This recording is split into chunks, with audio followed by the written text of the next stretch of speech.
Hello everyone. In this video we will discuss about the storage classes. Like we declare a variable by mentioning only the data type of that variable, and the data type of the variable tells about the type of data it will store, the range of that data type, and the size it will take in the memory. But to fully define a variable, we need to mention not only its data type but also its storage class. In other words, not only do all variables have a data type, they also have a storage class. So storage class of a variable tells about these four things: the storage location of the variable, the default initial value of the variable, the scope of the variable, and the lifetime of the variable. So what are these 4 points? So storage location means where the variable would be stored, whether it will be stored in primary memory, that is RAM, or it will be stored directly in CPU registers. So the storage class tells about the storage location of the variable. And the default initial value, like if we are not initializing the value of a variable, then what will be its default value? So through storage class we know what will be the default initial value of a variable. Then scope, what is the scope of the variable? Means in which function the value of the variable would be available. It will be available in all the functions, or it will be available in a specified function only. That is called the scope of the variable. And last, lifetime of the variable. Like how long would the variable exist? Will it exist throughout the program, or it will die in between? That is called lifetime of a variable. So through storage class of a variable, we can know about the four properties of the variables.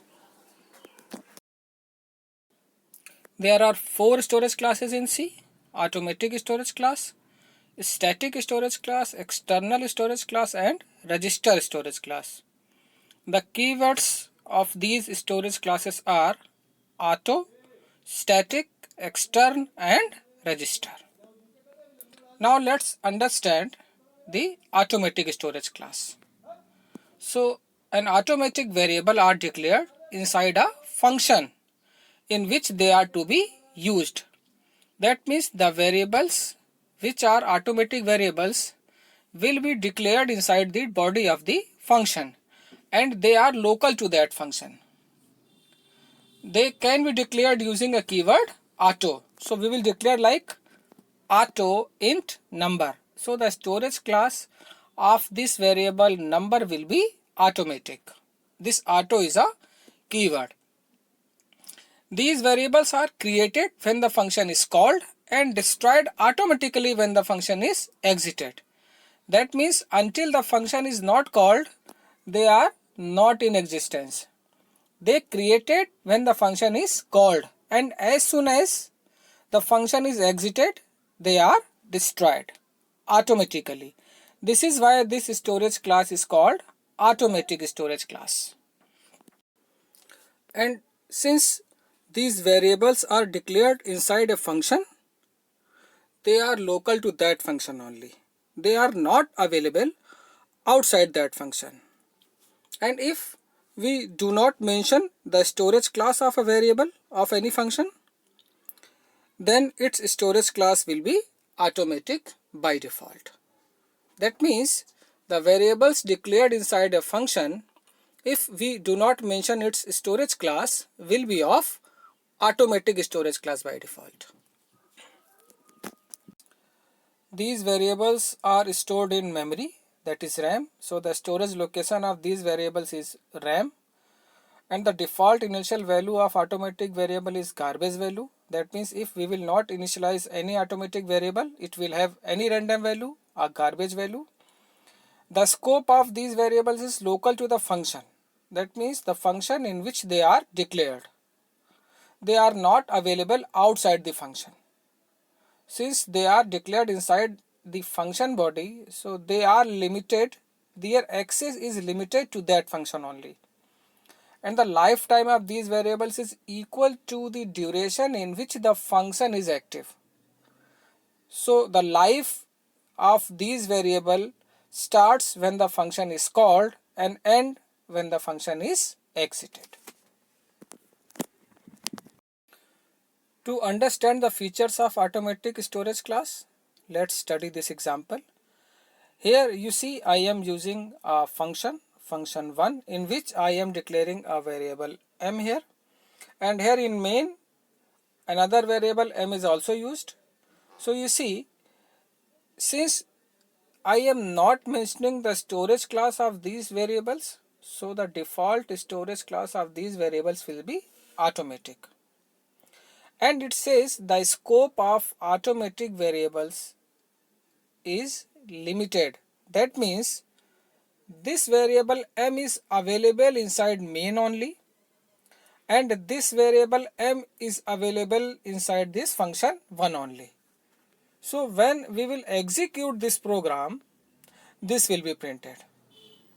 So when this m will be printed, since this printf is inside the main, so 1000 will be printed. And when we will execute this printf statement by calling this function 1, so when this function will be called, the control comes here in the definition of the function, and this printf will be executed, so it will print this 10 actually. And again when we goes back to main program and this printf will be executed, again 1000 will be printed. So when the printf statement will be executed and it will print the value of m inside main, it will print 1000, and when the printf is executed inside this function 1, the 10 will be printed. So you can say the scope of this m is limited to main only, and the scope of this m is limited to function 1 only. This is the feature of automatic storage class. And the use of this keyword auto is optional. If we do not mention the storage class of a local variable, it will be automatic by default.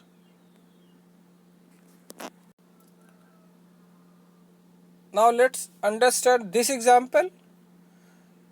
Here you can see I am calling the function fun 3 times, and in the definition of function I am declaring a variable x as automatic variable, and it is initialized to 0.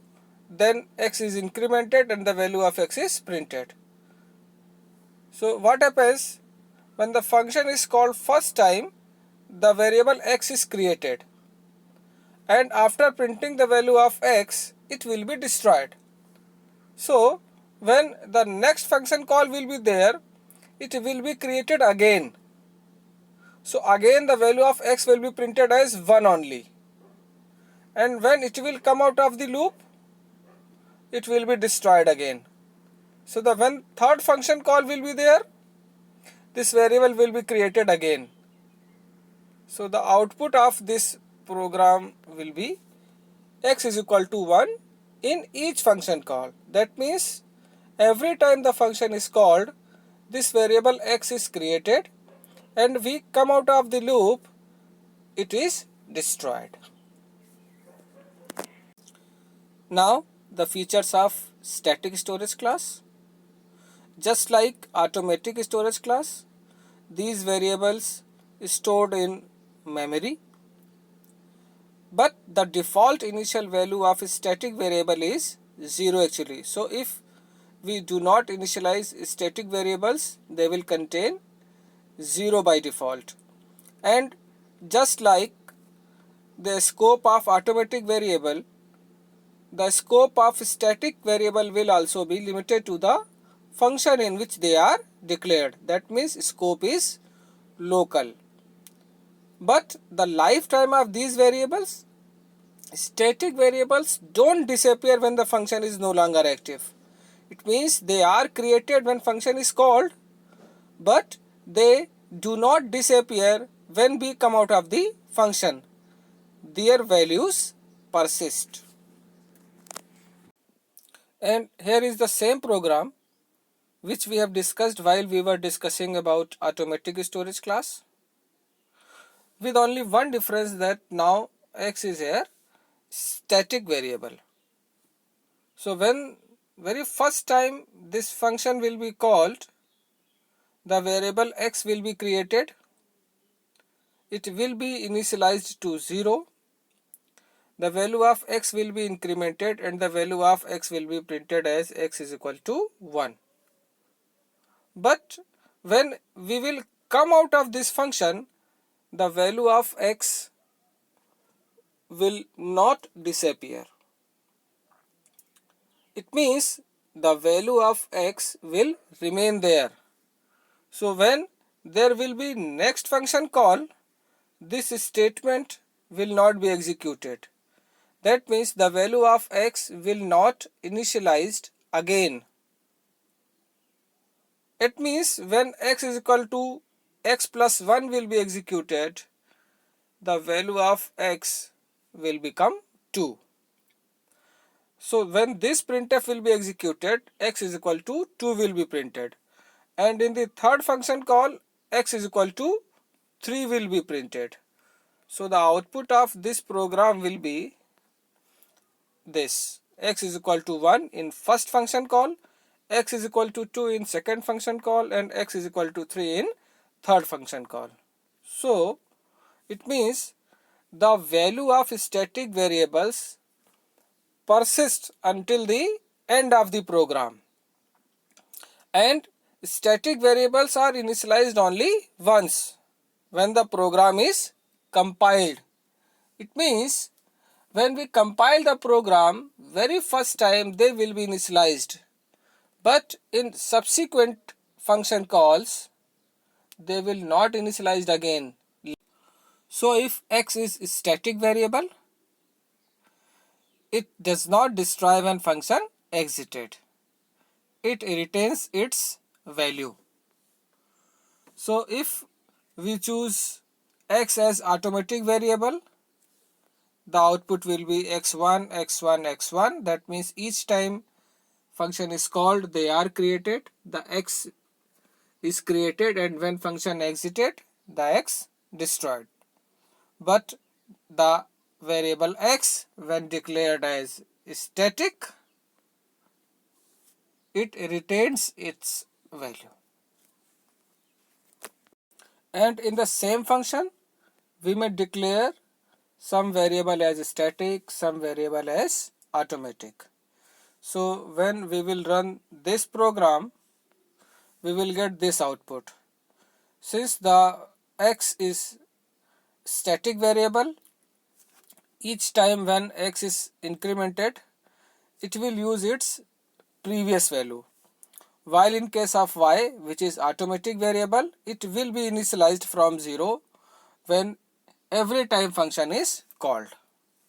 So the value of x persists while value of y does not. And every time function is called, y will be created, and when function exited, y will be destroyed. But in case of x, which is static, it will be created only once and will live throughout. And now external storage class. The variable declared as external variable is also known as global variable.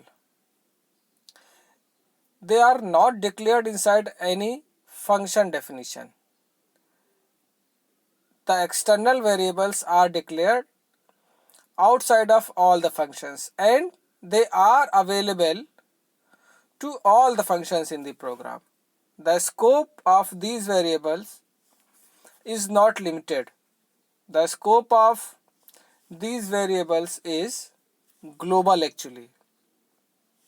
So the storage location of these variables is again memory, and just like static variables, the default initial value of global variables is 0, and scope is global. They are available to all the functions, and the lifetime of these variables is equal to the entire duration when program execution is there.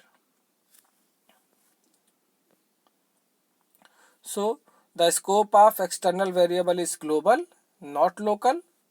These are declared outside of all the functions, and any function can use them. Its value persists between different function calls. Like here you see, I am declaring this I outside of all these functions. So it is called global area. So this I is global variable actually. So this I can be used by any function.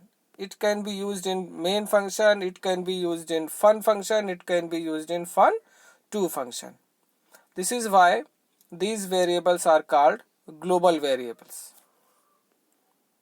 So when we run this example, you see when this printf will be executed, since I am not initializing this variable I, so the default initial value of this I will be 0. So 0 will be printed. Then function 1 will be called. So when function 1 will be called, here I is equal to I plus 1 is there. So it will become from 0 to 1, then 1 will be printed.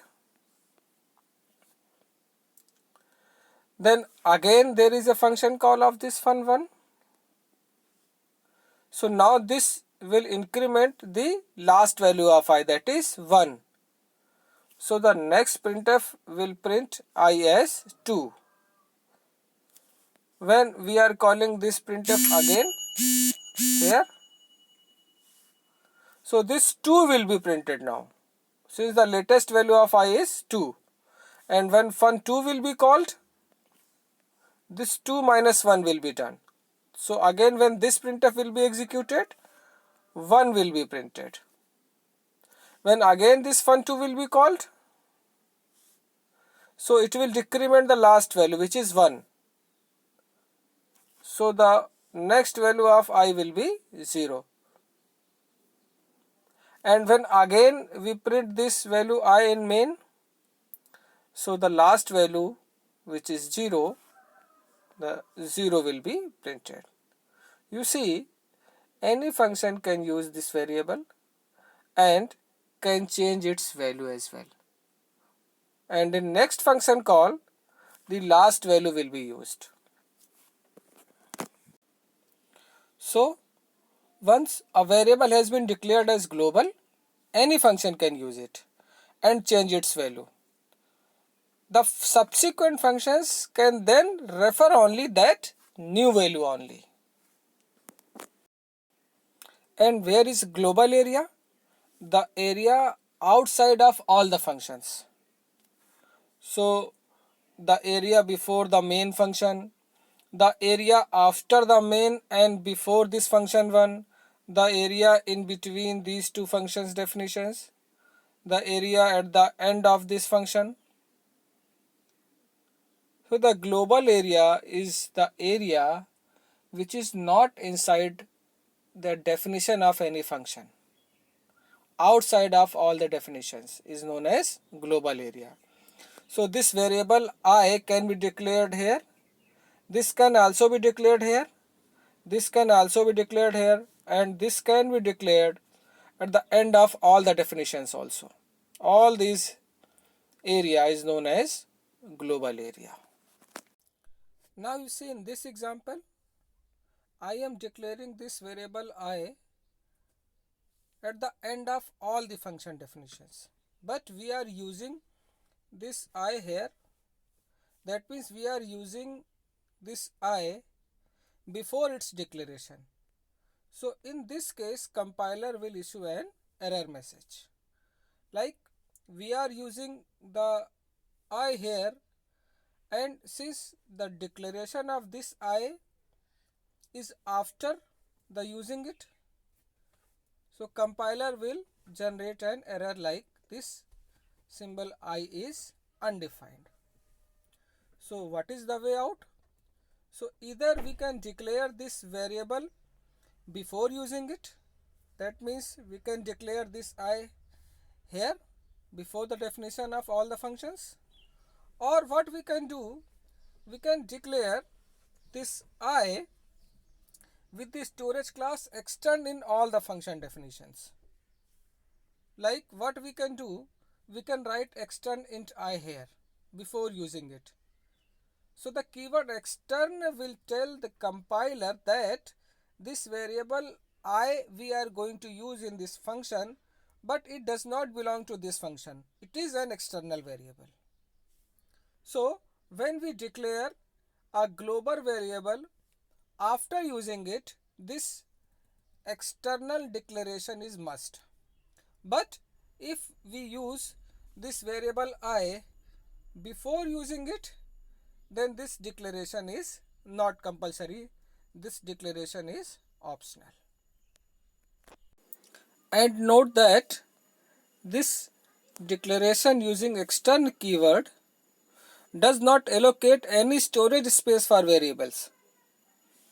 The storage space will be allocated for this y only. So this declaration is for the sake of information that we are going to use this variable y, but this is an external variable.